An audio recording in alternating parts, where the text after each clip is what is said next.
બોટાદની ખાનગી શ્રદ્ધા વુમન્સ હોસ્પિટલમાં ડિલિવરી કરાવનાર ગરીબ દંપતી બાળકીના જન્મ તારીખના દાખલા કઢાવવા માટે ધક્કા ખાઈ રહ્યા છે.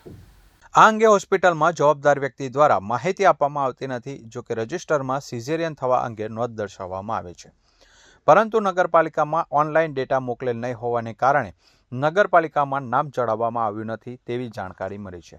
ત્યારે બાળકીનો જન્મ તારીખનો દાખલો કરાવવા માટે દંપતી 3 વર્ષથી હોસ્પિટલ અને નગરપાલિકાના ધક્કા ખાઈ રહ્યા છે. જન્મ તારીખનો દાખલો નહીં નીકળવાને કારણે પછાત વર્ગના પરિવારની બાળકીની હાલત સરકારી યોજનાથી પણ વંચિત રહી છે. ત્યારે હવે જવાબદાર કોણ?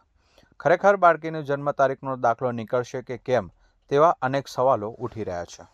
વિજયભાઈ, કઈ દાખલા માટે આપ દાખલા નગરપાલિકા દ્વારા કરો, શું વિગત છે?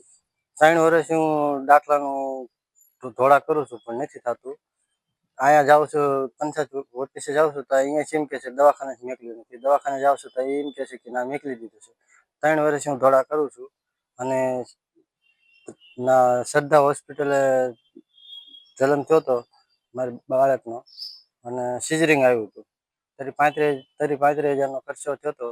તોય છતાં મજૂરી કરી છે મેં. 3 વર્ષ થઈ ગયા, 3 વર્ષ ધોળા કરું છું અને 6 વર્ષની બાળકી થઈ મારી અને નિશાળે ભણવા મોકલ્યું છે પણ મારે દાખલા કારણે નથી બેહાડતા નિહાળે.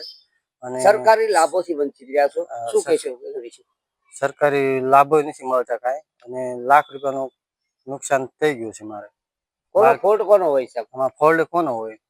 સરકાર બે બાજુ દોડાદોડી કરાવે છે મને અને કાંઈ જવાબ નથી દેતા. 80 ને અહીંયા મોકલે છે, 89 અહીંયા મોકલે છે. શું આપની માંગ શું છે? મારે આ દાખલો કાઢાવો છે ખાલી આનો, બાળકીનો. મારે હોસ્પિટલમાં છે મોકલી દીધું છે. નગરપાલિકા એમ કે છે આવ્યું નથી અને તમારે કે છે નહીં બને, એમ કે છે, ના પાડે છે.